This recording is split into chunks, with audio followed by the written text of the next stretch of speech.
There's not a place to change here, is there? Alright. We're on Dusty for a little bit. Likely not going to be on for too long, but been trying to have a scene with John and just not finding time to.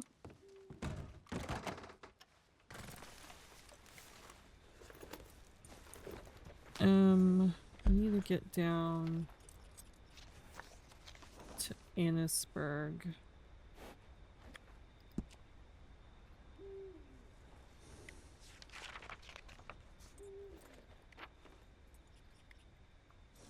And I don't know how to get down, so we're gonna use our HUD.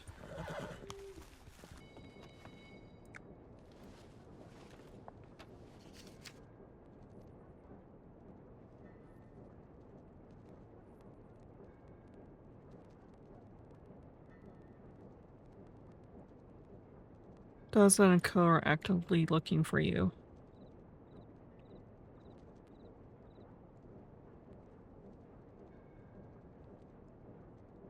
When was that? An hour ago.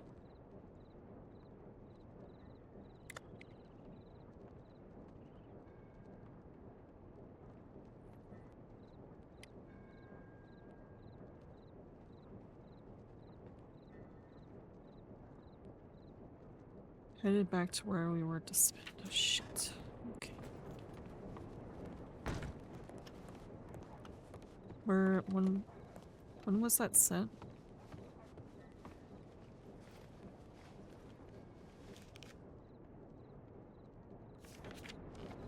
Five minutes ago.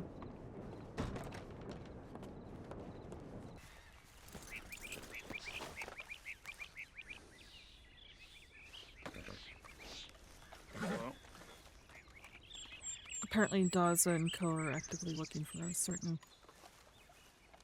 They're looking for us right now. Kit sent me a telegram. Of course that was an hour ago, but I don't know. Interesting. Okay. Alright, well, let's go inside in case somebody does come running, I guess.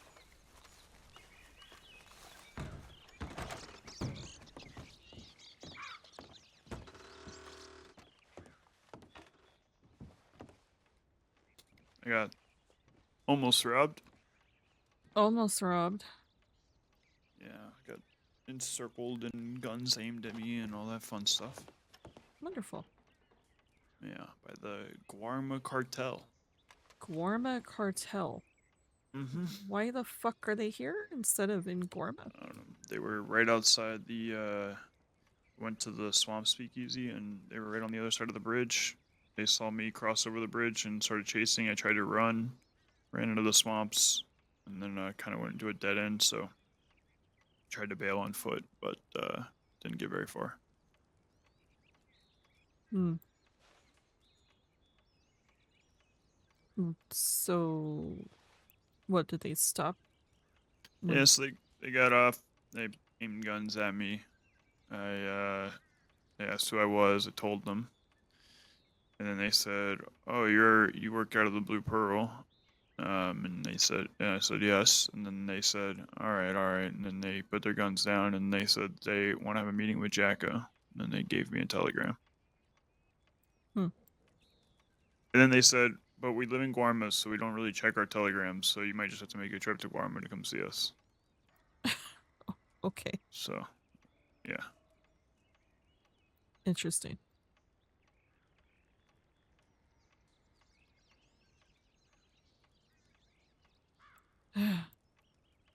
No names, just the Guarma cartel. No names, just the Guarma cartel. Mm-hmm. And a telegram that they won't Mm-hmm. look at. Yeah. They said they had business they wanted to discuss with Jacko. Alright.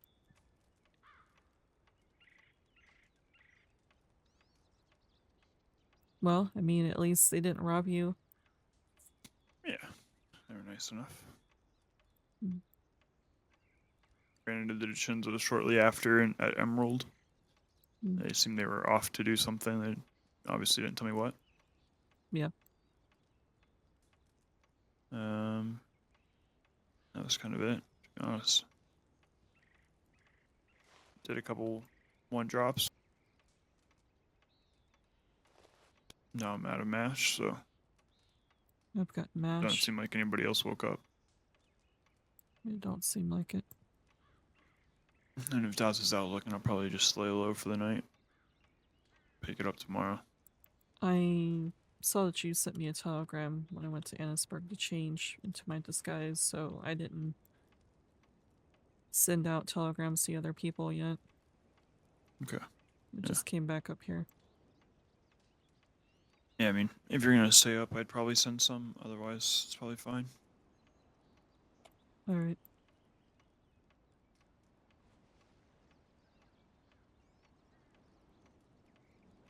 It's been a crazy several days. Yeah, that it has. Did you go by the city at all? Yeah, nothing's changed. Nothing. I checked the Pearl twice. Shinjo's did let me know there was a ton of law around, but it doesn't really affect me. Yeah, I don't think we're wanted. I didn't see anything else though.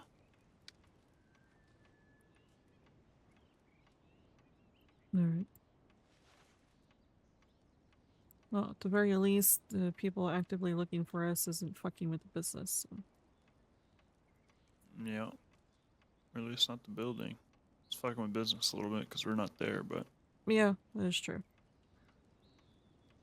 This needs to be over if we want to get back to business.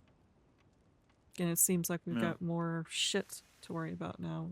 Politics in the city. yeah, yeah. It'll be interesting to see how that plays out. I mean, Mm-hmm. you know how I feel about it. Yeah. I mean, if it's true, they're fucking rats. We keep hearing it over and over and over again. If the Chinsos got banned because of that very reason, then Yeah, yeah. That's the way I think about it. Is to me they all seem like rats. They've leveled apartment buildings. They continue to cold shoulder us, and we haven't done anything actively against them. yep. I feel like we've given them all the patience in the world. I mean, we did technically go slightly actively against them by helping the Chinsos for a little bit, but that was after their cold shoulders and everything else.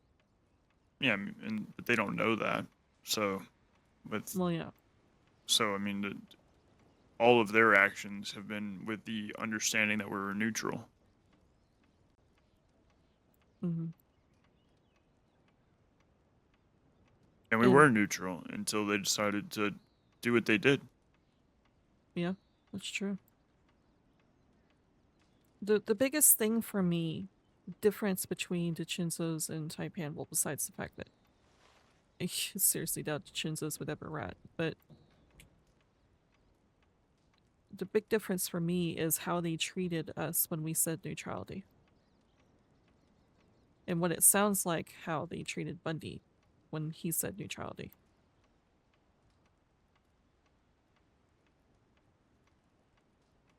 DiCenzo's just took it in stride, honored it, still didn't treat us differently. Didn't really rely on us for information or any of that. They kept us out of it, as neutrality would be. But they still, business as usual, allowed us to help with their events and talk to us like we're not fucking thorns in their sides and everything else. And then Taipan, you tell them no and they throw a tantrum like a fucking child. Yep. Yeah, exactly.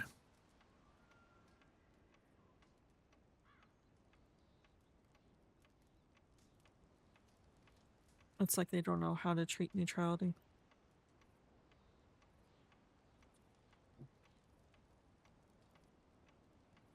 And all this new stuff that's come to light has not helped matters at all. They're in favor of Taipan. Nope.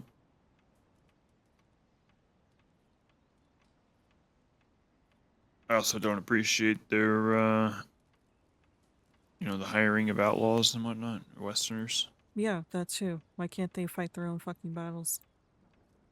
So, all those things, as far as I see it, Tachindos needs our help. We should assist. I don't think Yeah, they're going anywhere anytime soon. Most wars are about outlasting the other. It's better for us to be on the positive side of one of the groups when this whole thing ends. and even if it isn't, I don't think any of us really care about the drug trade. And Chaco and Barney and them seem to focus on tonics. Matter of fact, they got inspired because of the ban on opium to make the tonics that they have. Yeah, I mean, I don't think any of us care about it for the reasons the Chinzos care about it, but Yeah, in all honesty, if we're serious about the tonic business, banning opium is a positive for us in the city. yep, It's going to increase the people who are looking for alternatives. exactly.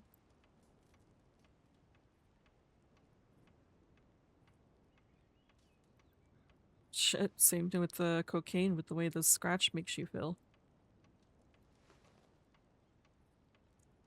Yeah, yeah. I mean, being anti-drug in this war gives us a public image benefit because people will think we're doing it to save the citizens, while at the same time allowing us to sell the tonics that give people the same kind of feelings they would get from those drugs. Yeah, And then also taking a side with a well-established family in the city, becoming closer with them is only going to lead to positive outcomes in the long run. They have a lot of connections. Shaco has a lot of connections. The things the two of us could do together, I mean, I don't know if the likes of it have been seen around here. I mean, we could do a lot of really, really big things. yeah, definitely could. A lot of collaborations with events and businesses and everything in the city. Have the city Yeah, prosper.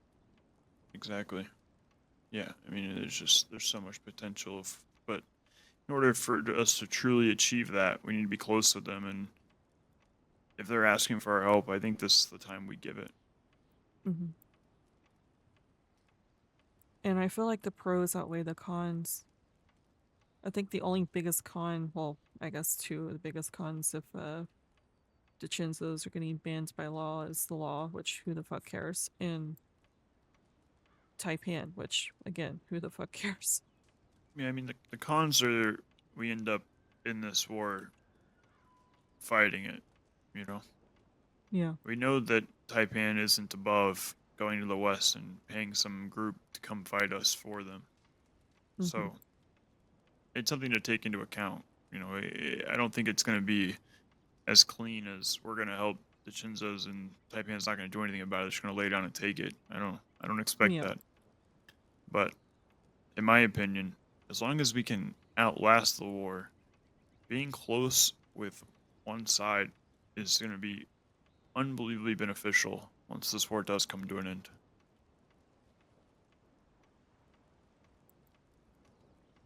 Yeah.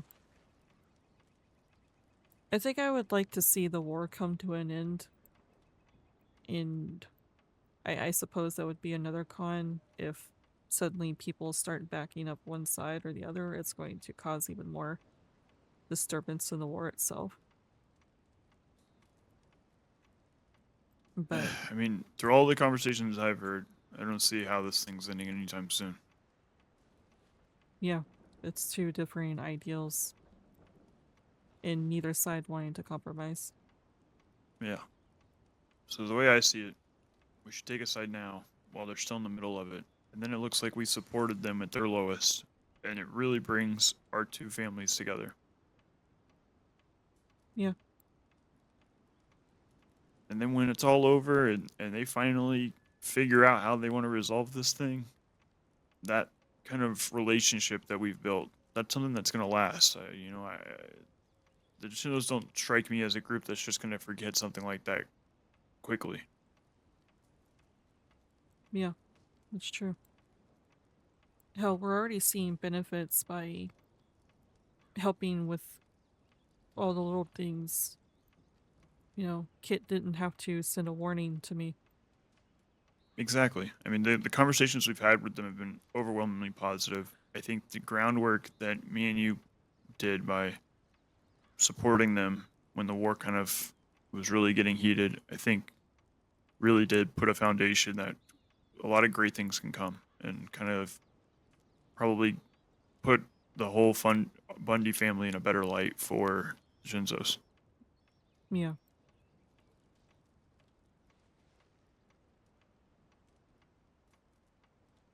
And honestly, it sounds to me, despite how neutral Jacko claims to be, I feel like he's the same kind of neutral we were beginning to become. I think at the start he was probably as neutral as we were, right? I think Yeah. I'm sure that there's been slights that we don't know about, and I'm sure that there's been things that we do know about. I mean, it's no surprise that they cold shoulder us, don't talk to us, don't interact with our businesses at all. I mean, we operate a bar inside the city, and they live in the city and haven't seen them in months. Besides the rare fluke here or there. Right. So to me, it's pretty clear that the whether or not we chose a side, Taipan was almost chosen the side for us, and so I'm sure in Jacko's mind it's the same as it was for us. We came in with an open mind. We wanted to work with both sides, do business with both sides, but when one side says, "Yeah, that's understandable. We'll do business with you and keep you out of our war," and the other side says, "No, if you're not going to be on our side, then fuck you." Well, then okay. Well, I guess it's fuck me then. And if Yeah. it's fuck me, then fuck you. Yeah, exactly. I just pointing out, if you hear Jacko, especially recently or as of late, it's clear that he feels slighted with what Taipan has done, but he still Hmm. wants to err on the side of neutrality, which I understand. Yeah, and I do too. But And I think part of it too is I think he's also worried just about our group a little bit, being able to handle themselves if this thing does get bigger. yeah, with how much he's fucking overanalyzed the war that we're currently in. Yeah. But he does have some valid points, right? Like be giving a fucking blessing to people that are forcing her to give over Yeah, money. yeah. I mean, what the fuck are we doing? I couldn't So I really mean, get on to her when it happened too, because Barty just when he gets angry, he just does not stop talking. He gets oh, very yeah, at least it belligerent. sounds like he ripped into her. Yeah. It was more of a I'm gonna give you a lesson here type of belligerent and not pointing out the other obvious things, but I couldn't really have a word in edgewise, so I just sat back and let him talk. Yeah. And now Jacko will have to talk to her. Hmm. Jacko pulled me aside after that whole digging into our strategy and overanalyzing our first skirmish with these Daza and Co. Hmm. Yeah, I saw him take you over to the trees. Yeah. Apparently, my few seconds of silence before saying "all right" to him was enough for him to go, "Yeah, you're keeping something from me." You did say it in a way that made it kind of obvious that you were thinking something. Yeah, probably. It's very hard to hold my tongue. It was just frustrating. Yeah, I understand. So I let him have it. Told him, I understand working on our battle strategy and analyzing things and everything else, but he's basically taking something that honestly yeah, we didn't fucking technically win, but besides, a couple of us being injured, no one died. We did really good for our first time together in something like that. And it's demoralizing the way that he just ripped into all that. It's the whole yeah, you did good, but, and then a whole laundry list of things that could have done better. And there's a such a thing as analyzing too much.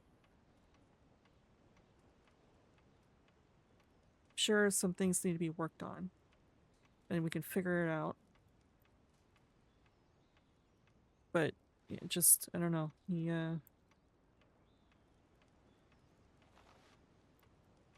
He was getting to the point where it was feeling demoralizing.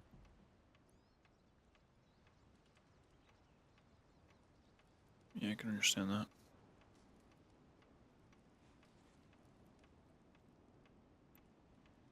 He grew silent for a few moments, and then he said, "Understood, but we're still keeping to my plans, my change plans, and we can readdress it another time." It's it's hard to tell when it's okay to be opinionated and when it's not.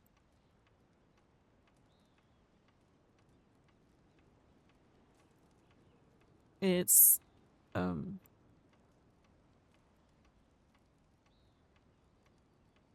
he sits there and tries to encourage people to have a voice. But when they finally have a voice, he takes in consideration, but then says, "My opinion still stands." So what's the point in, having a voice to take consideration to? It's the same thing with the moonshine. That's the reason why I just threw my hands up and just doing what he wants to do. Yeah, it's part of this life is figuring those fun little nuances out.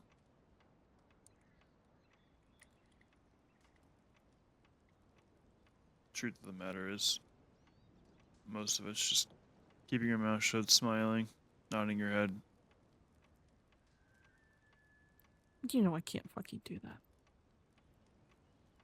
Well, then I think you're gonna end up feeling this way, unfortunately.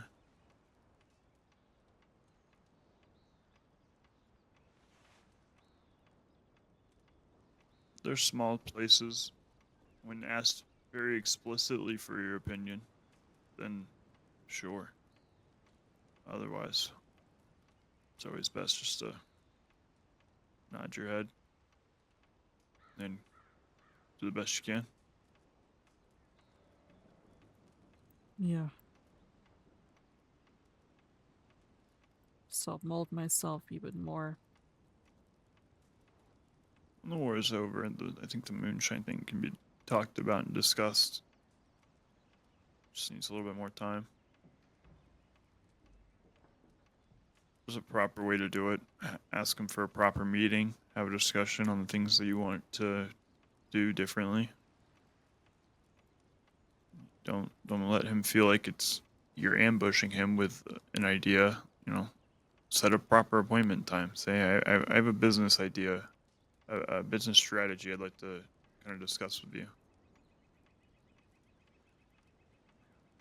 Try to make it feel more like a collaboration than you're telling him the way that you want to do business.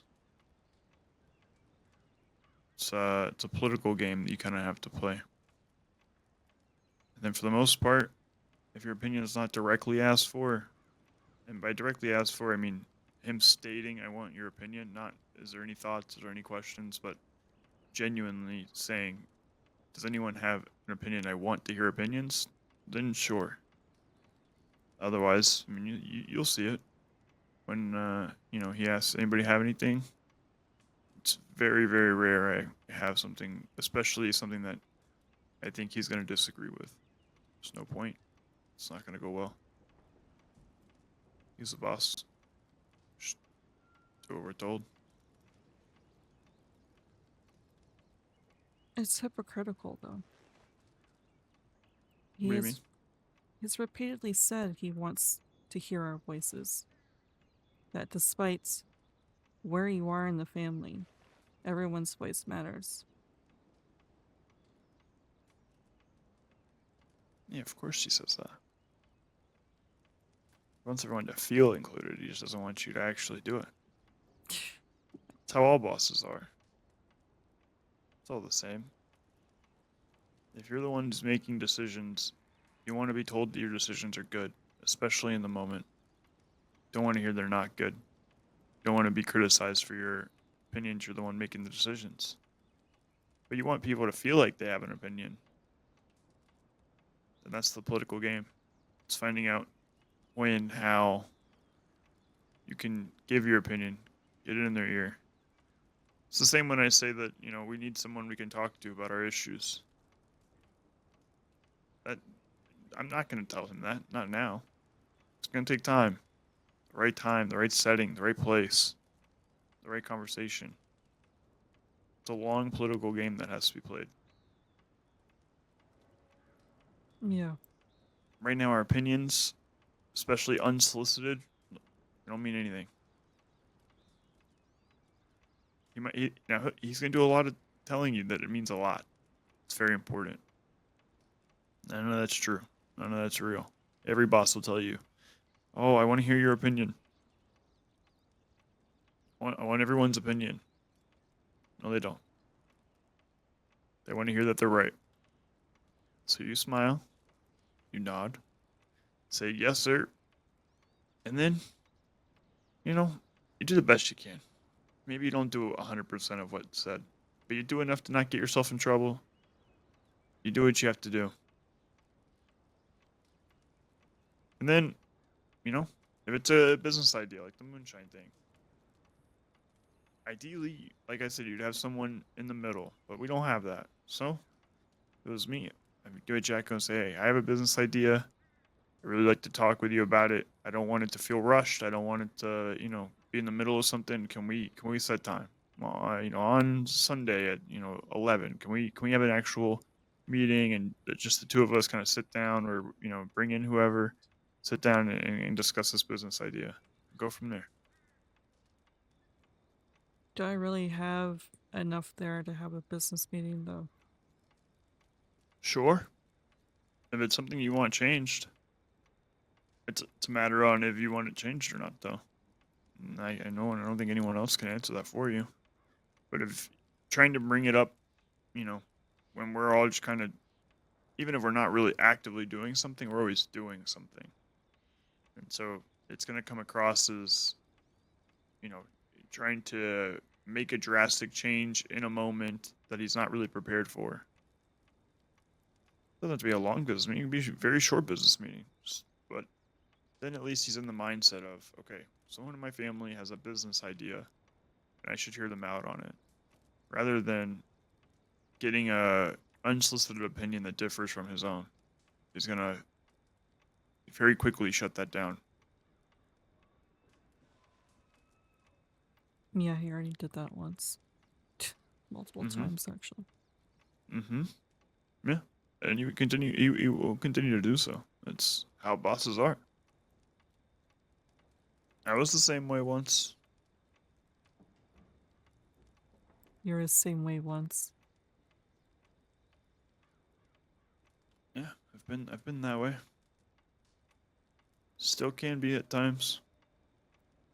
When you have an opinion about something and someone just kind of comes up to you with a differing opinion, especially someone that is hierarchically under you, you tends to not get taken so well.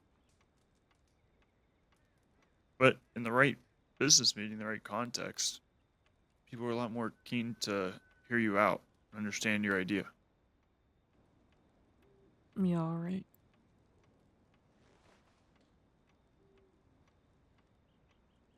Just trying to help. No, It's not necessarily what you want to hear, but yeah, I know you're helping.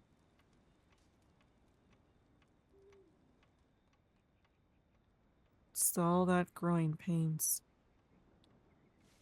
yeah.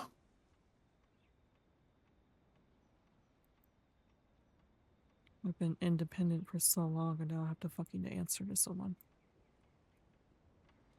Not just answers to someone, but trust someone in their decisions.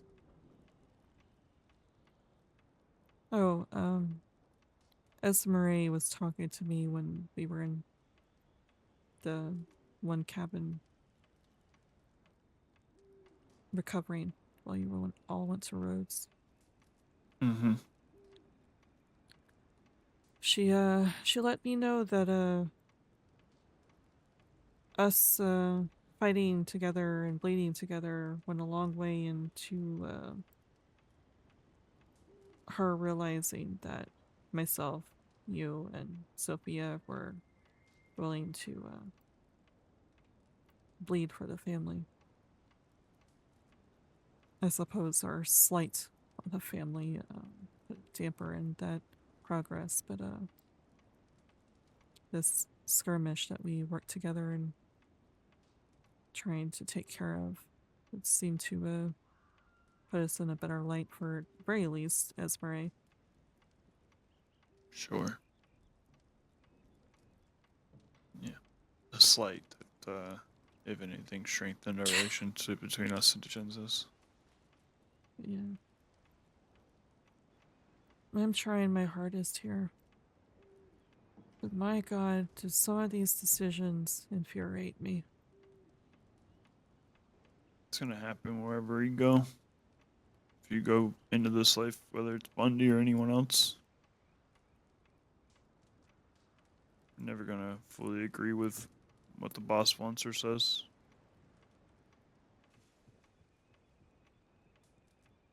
Yeah, I guess that's true. And there's more benefits in being with a group than there are being alone. No oath has been taken here. We, right now, you can still leave. Eventually, I don't know when, we're gonna get asked to take an oath. And at that point, that option's not gonna be on the table any longer.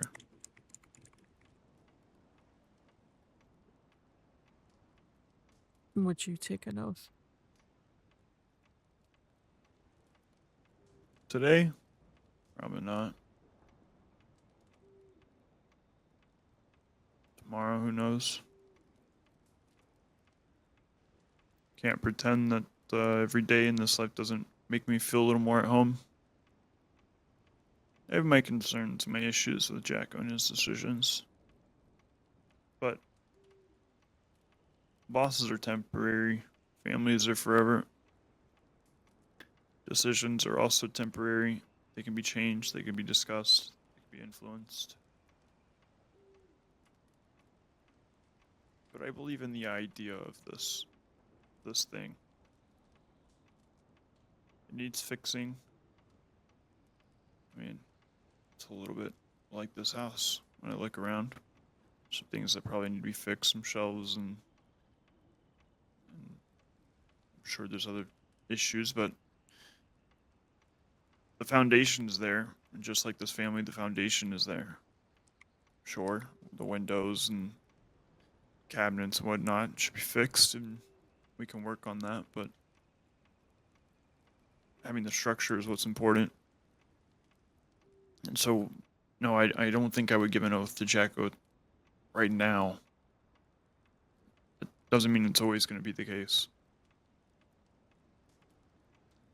The structure that you say that you want fixing, I feel like you would need to take an oath to do that, though. Yeah. Yeah, it would.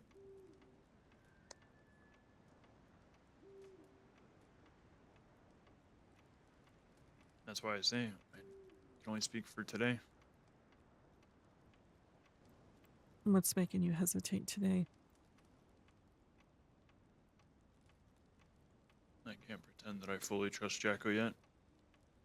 He has a lot of my trust. I fight for him and the like.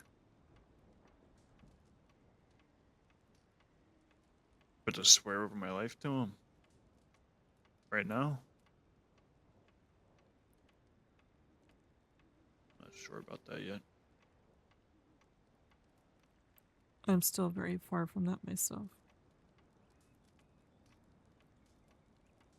Yeah, I imagine you would be. There's nothing wrong with that. Sure, I'll bleed for this family, help where I can and everything, but the only oath that I have now is to you, not to anyone else.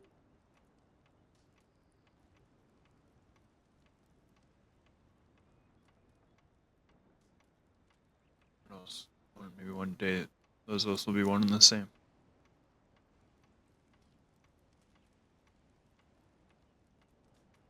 Yeah, maybe.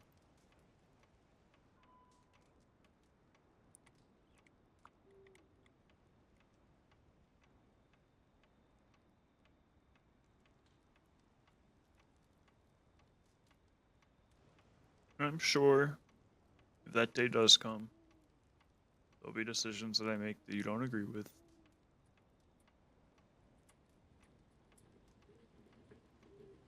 And I'm sure that I will say things that frustrate you.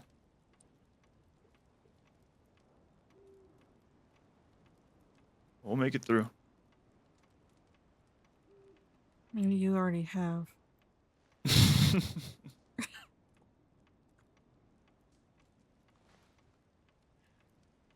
Yeah, I'm sure I do.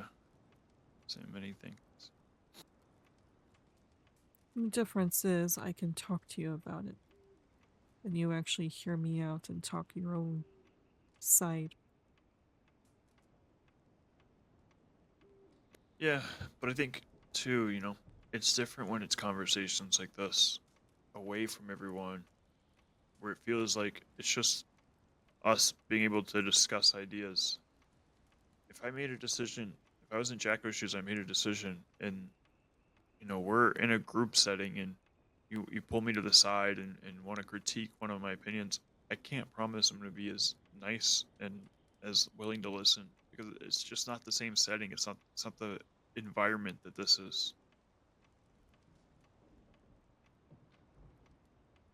And that's kind of what I mean by find time to meet with Jacko and say, hey, I have an idea. I want to discuss with you. I want to have a conversation where it doesn't feel like I'm kind of ambushing you in a group setting and pulling you aside to give you an idea about something you've already made a decision on and that I disagree with. Like it's just the different environment really does kind of change the way that people are going to see it and be able to react to it.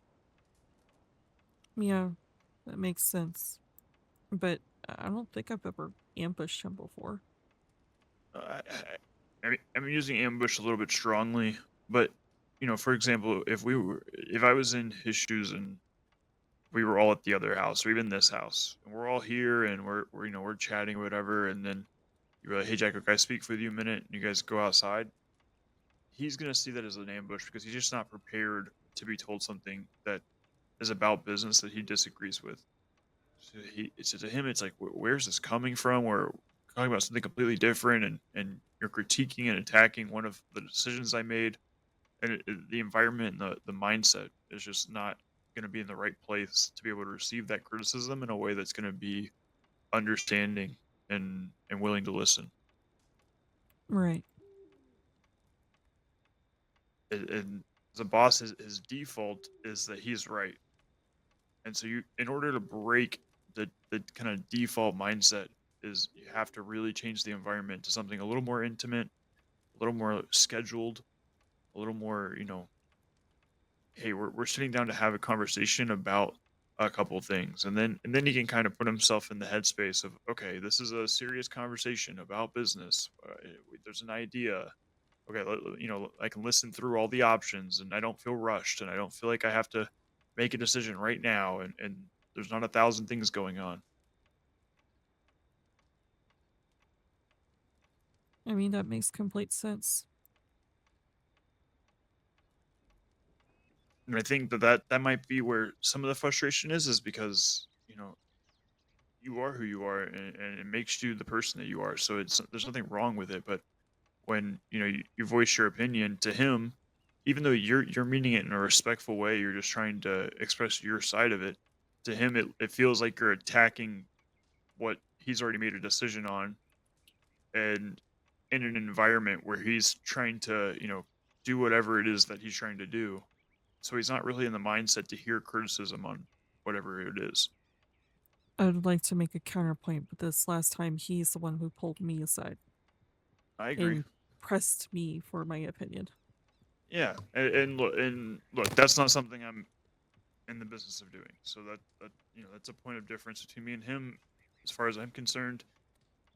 If I tell people they need to do something and they don't like it, that's kind of their problem. They can deal with it, and if they don't do it, then I'll deal with them for not doing it. Yeah. If people have an issue with something I said, they need to either speak up or just fucking do it. I'm not pulling people aside to get their opinion on it. So if he does that, and he kind of walks into his own, I don't know, he walks into his own shit. But Yeah, even when he pulled me aside, I tried to make it seem like everything is fine. I didn't mean to make it sound like I was upset or anything else. And he still pressed me on it. So it's okay, okay, fine. I'll tell you yeah, then. yeah, and you didn't do anything wrong there. It's I don't know why he pressed you on it. I don't have an answer for that, to be completely honest with you. But it's not something I would have done. But I can just say the best way to get the result you're looking for is to find those moments and to set up the environment in a way that puts him in a mindset where he's willing to listen. Because even in the moment, what he wants to hear is that he made the right decision, and that's why when he was critiquing the fight and whatnot, I I just kind of nodded my head. Okay, sure. And we'll fight another day. What comes from it? I guess I need to get in the habit of keeping my mouth shut and nodding my head like the rest of you. I It speak too will make much. your life. It will make your life. You won't have to deal with any more bullshit conversations. I'll leave it that way. It's more just an ease of mind thing. The conversations aren't changing anything. They're just frustrating you, and I'm sure they're frustrating him. So to me, what's the point? If I don't agree, I don't agree. It's not going to change anything to voice my opinion. And if I care enough, then I'll do what I'm suggesting you do. I'll set time with them and have a more formal conversation about an issue that I'm having. Because right now we don't have anyone to go to. Ideally, we'd have someone to go to who does all this for us, but we are where we are. So that's how I would deal with it. Otherwise, even if I disagree with it, voicing it's not going to change the decision. It's just going to annoy him. It's going to annoy you when he ignores your opinion. Nothing good's coming from that. No. So you just smile, you nod, say okay, yes, boss, and you continue on the way. And like I said, if it's something that you really feel passionate about, and it's okay to feel passionate about things, I don't want it to feel like it's not. But if there is something and you want to voice it, it's just setting up the environment to be a place where he is willing to listen to it. Yeah, I'll have to start doing that. Sometimes I have a good poker face, other times my tone just does not. It gives away too much. Especially when I feel passionate about certain things. Back to the moonshining thing. Even if I can't really get him to change at least a few things, I've always had a passion about alcohol in general, brewing, distilling, making craft, different types of alcohol, not just moonshine. And I know a big part of his was rum before he started to expand into other things, making craft rum, different flavors, that sort of thing. I've considered maybe expanding on the whole moonshine thing because it's a hard market to get into here. Craft moonshine does not seem to get looked at so well here. All it is people just want, the swill that most people fucking make just for a quick buck. Yeah, they want their swamp water mash moonshine. Yeah. So if I can't get him to change that, even if I can get him to change that, again, there's not a very good market for my caramel apple moonshine and everything. So I was thinking maybe expanding on his rum, his front business, Yeah, offering I'm up sure he'd be another, open to it. whiskey or some other spirit. I'm sure There's, he'd love for people to get more involved in some of those things. So if it's something you're interested in, you should bring it up to him. But like that's what I would do it. Even if it's something that we think he'll take positively, I would just try your best to put him in a environment and that way his mindset's open and he's willing to hear you out. It's only going to improve the likelihood he says yes. yeah, there's breweries in the city, and I'm sure we could probably work with them to let me utilize them, proper licensing and everything else to make alcohol that's legal in the eyes of the fucking government, Mm-hmm. like his rum is. Yeah, Well, I'm pretty sure he imports that stuff, yeah, but yeah. but I think it's a good idea. I think you should talk to him. I mean, it's a way that we should, if we should get the wagon out, go to all the different saloons, see if there's bartenders that are willing to sell the product. I think there's a lot of interesting businesses that can come from that. yeah. He wants me to get involved in the whole selling of the mash and everything, and I just can't.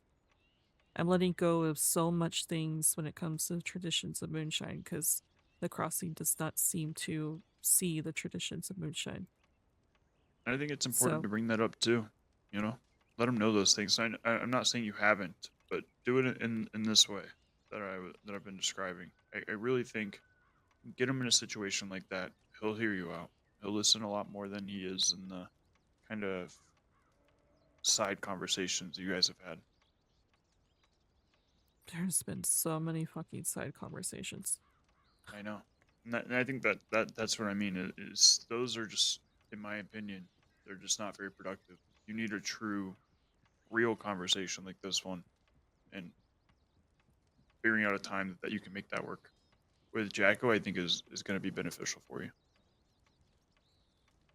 Yeah, I think so too. There was a lot of moments before we merged where we had long conversations like this. It Yeah. definitely heard me out a lot better than recently. Mm-hmm. And I really I think it's just for that reason that when you're a boss and there's 1,000 things going on, and then you're in a side conversation, all you want to be told is that you're right. There's no real time or energy to be spared on things aren't going the way that they should be going. But then when you get into conversations like this and you can really hear out the other side, you're not trying to rush to the next thing. You're not trying to, juggle 1,000 things. You're really trying to listen to the other side and hear their idea. That's when things can actually get done. We have to get through this conflict first, but maybe I can sit down and, make some bullet points about these ideas. Yeah, I think it'll be good. I'd like to advertise the catering service and stuff too, now that we have that all taken care of. Eva put a lot of work into the catering service menu. Yeah, we should. A lot of business to be had, as long as this conflict gets over as quickly as I hope it does. Hopefully Daza takes up the agreement of the next skirmish being our last. If not, then in my opinion, we need to write out harder for him. People are gonna have to start. I don't care. We have to start kicking people over them, flip over mattresses, whatever we need to do. We If he does, I was we gonna need say to if fucking he, do something. yeah, if he doesn't accept it, then at that point, all hands on deck. We're just gonna go hunt this motherfucker until he decides that we're done. Yeah. No more wasting time getting ammo, getting all. We spend an hour fucking going to get supplies. People should just stay supplied. We wake up, get together, we go hunt this fucker. That's the way I feel about it. If he turns it down, for now, I think we're fine doing what we're doing. But if he turns it down, I mean, in my opinion, then every fucking waking minute that we have more than 4 people, we should be searching for his ass until he decides that he's had enough. Yep. It seems like he's actively looking for us still, so Yep. Yeah. pretty soon, if we don't, run into him again, it's going to be seen a certain way. I'm sure it's already being seen a certain way by them. I mean, I'm sure us running away from that fight is going to be seen as what it is. So, Yep. wasn't a giant fan of that, but that Yeah. is what it is. Yeah, me either. I mean, I don't know. We said we wanted his blood, and then we just let him leave. I don't know. That's what it is, I suppose. All because we ran out of rifle ammo between all of us. What I mean, happened to our? there's 6 of us, 5 of them. If we're out of rifle ammo, grab your revolvers, and let's just fucking run at him. Let's get Yeah, this over with. yeah, what was the point in us? Because he wanted us to have boxes of ammo for both of our guns. What was the point of us doing that? Now he's had us change how many boxes of ammo of each. Thus, if you think I'm listening to anyone tell me how much ammo to carry, I don't know what to tell you. Yeah. I'm going to carry the amount of ammo I want to carry. I think I'm currently carrying close to 600 rounds. I think it's about 300 of each. Yeah, well, I listened to him because it felt like he was hovering over me, so. Think he's going to check your pockets before the gunfight? You never know. I'm not letting him go in my pockets before a gunfight. If he does that, we'll have issues. Well, hopefully people are around tomorrow. Yeah, hopefully. Though it sounds like, we've got so many other fucking things. That's the reason why I want this conflict to be over. It seems like we've got so many other things going on. Mm-hmm. Pavi, if we can ever get a hold of Mick. Yeah. The, decision with, Taipan and DeChinzo's. So there's probably going to be more meetings to come with that. Oh, I'm short. I mean, I was a little frustrated with us. The Chinzo meeting, that's fine, but agreeing with going to do business with the people instead of hunting was a little interesting. Mm-hmm. I agree. No time to think about money right now. So hopefully tomorrow will be a lot more productive in the hunting.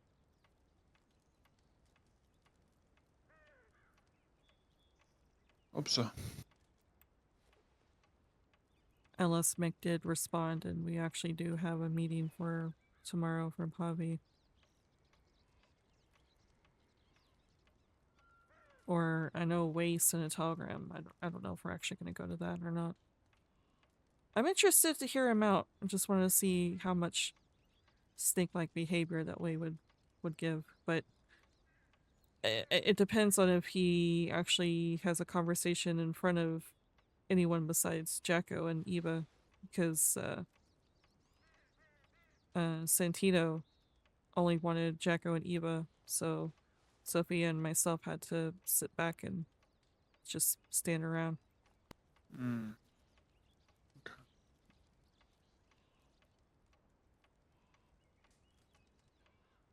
Yeah, I suppose we'll see. I'm curious what Rico is going to think as well. Hmm. Esmery, I don't know if Esmery wasn't filled in. She's been sleeping, right? Yeah. Okay.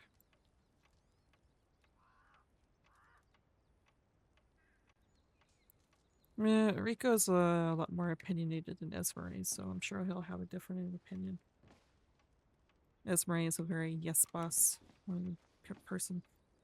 Yeah, I'm curious. I want to have more conversations with her one-on-one, but it's, our timings don't ever seem to work out. Yeah. From what I can tell, talking to her, she's very much a yes boss person.